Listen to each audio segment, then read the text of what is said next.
Hi everyone and welcome to FilmDirt. Right, let's talk about The Last Jedi. So, I'm very confused overall with this film. It's intriguing, isn't it?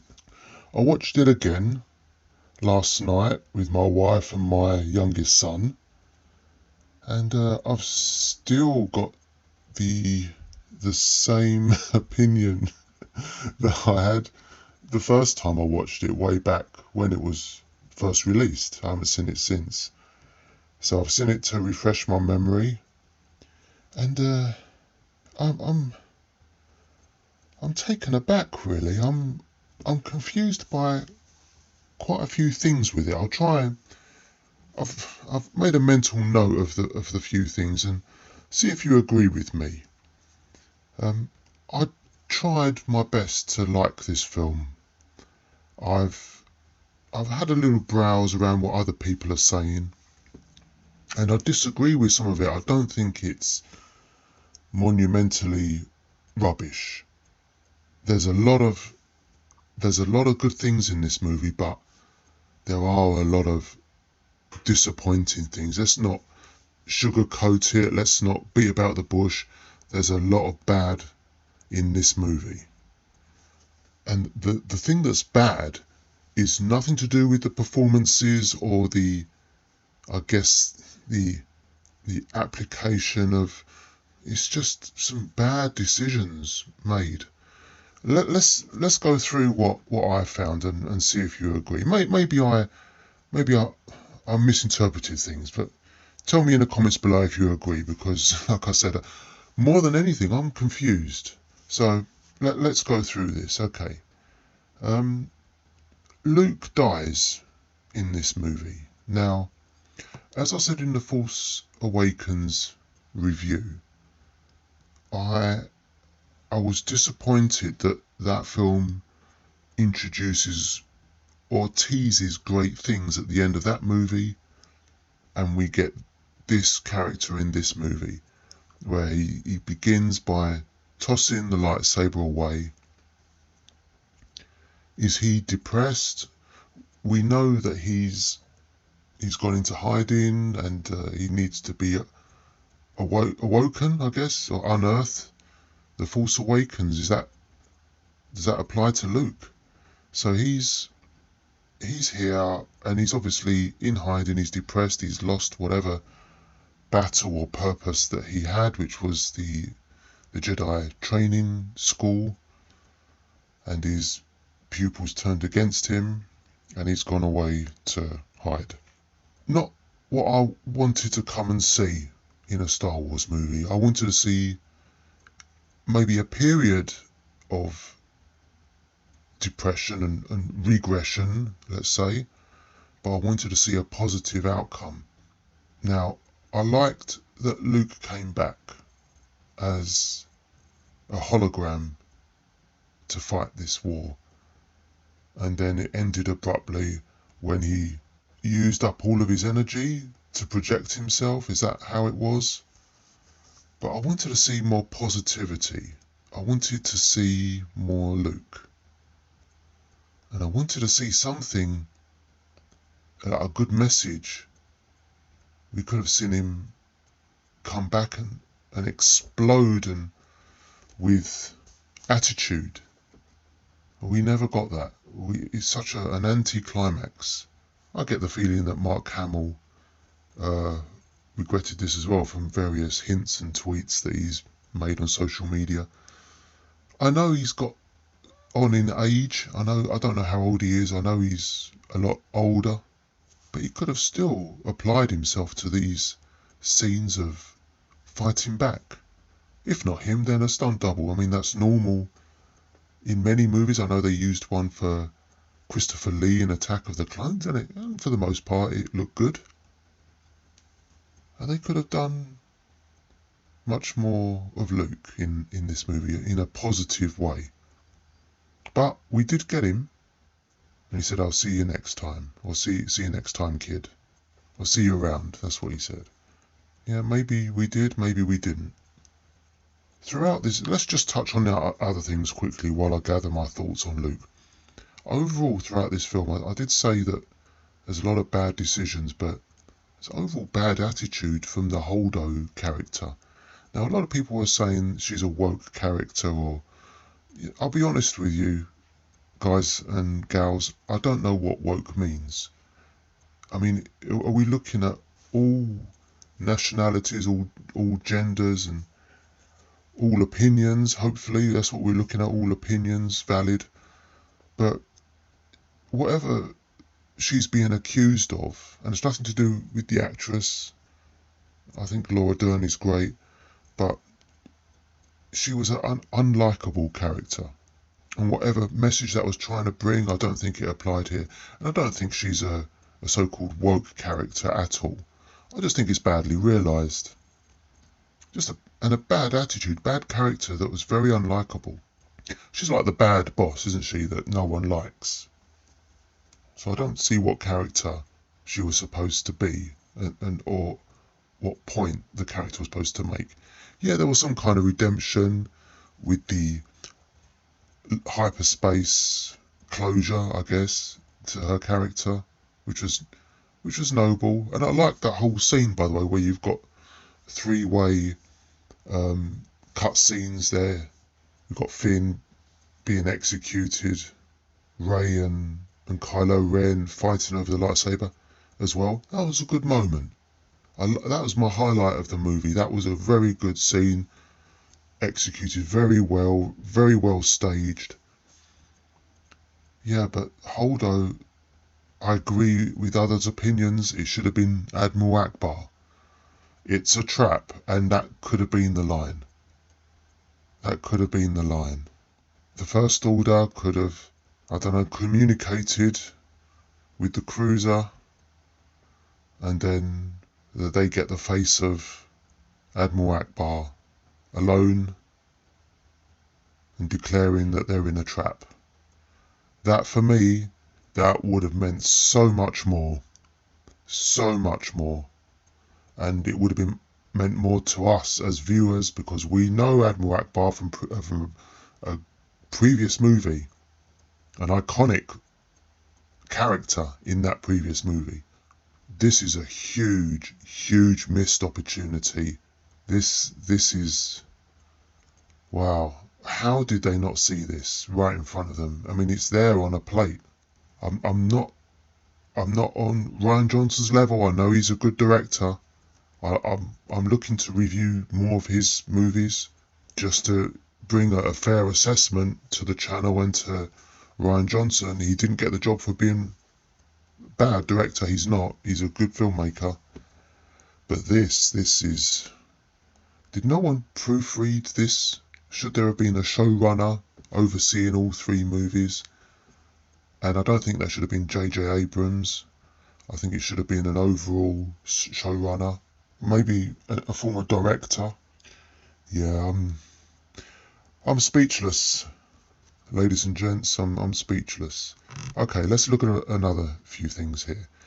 Too much comedy. That casino scene, I don't think it was necessary.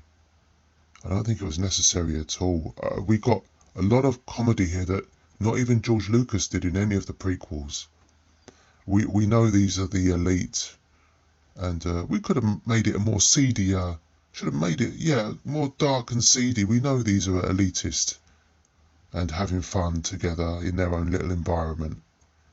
What I mean is there's just a lot of unnecessary comedy and a lot of unnecessary computer effects which don't look great. It just takes you out of it. Are we watching an animation, or are we watching a live action film? Yeah, it's just, it takes you out of it when there's, like a lot of times in The Phantom Menace, there was a lot of unnecessary computer generated imagery, mainly with Jar Jar. And we've got that again here. We've gone from a very, I think, quite a realistic attitude towards The Force Awakens to get the effects down to a realistic level. And now we come back to prequel level with The Last Jedi. And in some ways it's worse. I think a lot of performances are executed better in Phantom Menace than they are here. I like releasing the slave horses, I think, whatever they are. Oh, that's nice, that's good. It looked okay to me, it looked good. I think that scene, if they've come to meet someone in that casino, they could have repeated what they did before. They could have come to a dark club or a dark bar and done the scene in the corner of that, just like they did in the very first Star Wars. A dark corner, a few lines by each party, and the scene's done. Maybe a minute. We didn't need all of this padding, and it's a well padded scene that we could have done without. But like I said, that's my opinion. We could have just downscaled it. Dark bar, two people meet and then they leave. I'd like to have seen more most beloved characters. I'd love to have seen more Luke. I'd love to have seen more Leia and more Han Solo. But I didn't mind that he died in Force Awakens. That's fine. But why do we have to move on? These are our beloved characters. We could have had more of a continuation, a more significant build-up to a reborn resistance or rebellion. Another missed opportunity, because these are beloved characters, and by getting rid of them or moving on, I know that's a good message for, moving on with whatever progress you need to make, but we could have seen more of these characters. And I include Admiral Ackbar as a beloved character, but I've already covered that. And the Guillermo del Toro character, yeah, he's good. I do like him in other movies. I plan to review the Sicario movies at a later date. I do like the actor a lot. Again, I think he's overacting here. Could have been more sinister, something. It looks like he's acting. Yeah, not his best performance here. But I do like the angle where we examine that some of these firms, they're making arms for both sides. And I like that. Of course, we knew that anyway. I don't know all the backstory and all the brands and who made the rebellion ships. And I just like that there's manufacturers taking on jobs for both sides. So that angle was good. That was good to see. Again, I touched on it earlier. The lightsaber fight. It's all good. It's all good stuff. Carrie Fisher here was great. She always is. And the Rose character, she's good as well. I heard that she got a lot of hate online for her character. I don't think it's woke. Again, I don't know what that word means. I just keep hearing it. It's not that for me. There's nothing unusual about it. She's just a good character that's curious. And almost a protagonist type character that asks all the questions, waiting for answers. I think we'd all do. I do that. I'm curious. I'd like to know, as you probably guessed from my previous reviews. But I didn't see anything wrong there. And let's talk about Snoke as well. He died in this movie way too quickly, not significant enough, and I want to know why he's here, and what his purpose is throughout the sequel trilogy. If he's reincarnated from someone, that would have made sense. I would have wanted to see that. But nothing is mentioned here. I don't know, he's just made in a jar. Right, it just seems to be 3 separate movies. Am I the only one thinking that? I know I've heard someone raise that before. Yeah, I'm just trying to gather my thoughts on this. As I revisit each movie, I'm seeing things more clearer than what I did the first time around. And I'm seeing 3 separate movies. Should have been an overall showrunner. I have to say, it's a terrible movie. I'm sorry guys if you're a fan. It's not great. It's badly executed. It makes no sense. A lot of the decisions here make no sense. And I'm actually really disappointed. There's so much here that could have meant more. And I think Star Wars does mean more. And this has ruined the whole experience of Star Wars. If you're watching all the movies, you're coming off from the original trilogy, to 7, 8 and 9. And this movie, it just makes a point of moving on, letting go of the past. And I don't think it's for the benefit of the movie. We can move on, sure, but we need to have a point to what we're doing and use the past to make progress forwards. But some parts I did like. Like I said, Rose is great. John Boyega is great. He's not as well realised here as in Force Awakens, but he does have a good fight with Phasma, who also dies. Underutilised character. Showed promise in Force Awakens. It should have been more fleshed out, more of a presence, more of an antagonist to Finn, because I guess he served under her at some point. She could have died in the next movie, but that's another negative, isn't it? I tried to make a positive, and now I keep finding negatives. The more I dip into my recollections, I'm just finding more. And I always end up at the same place. Luke dying too early. It was a nice moment, it meant a lot, but we should have had more of Luke. He could have come back and changed everything. Maybe not won the overall war, but changed that battle. He could have handed Kylo a new one, or at least not let him seem like he got the upper hand.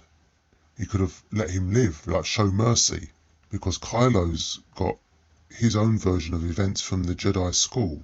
So this was Luke's moment to show that he's wrong in having that attitude against Luke. Yeah, this is, again, another missed opportunity. Am I seeing it right, guys? Am I seeing what the message is correctly? Let's go on to the scores. I'm going to give this a 2 stars. It's not an above average movie. There's so much that I wanted from this movie, but it wasn't delivered, or delivered in a very poor way. I'll finish just by saying that I'm looking forward to making a more decisive summary on the entire saga with my review of the next movie, The Rise of Skywalker, and I'll aim to bring that to you very soon. So I'll just close off by saying a little bit about myself. As some of you know, I came from another review channel. This is my new solo channel, and as before, I don't accept any payments for good reviews, not even free tickets or any promotional incentives. All my reviews are completely genuine and unbiased. So thanks a lot, guys, for joining me. It was fantastic speaking to you, and join me next time for the Rise of Skywalker review. Take care, all the best.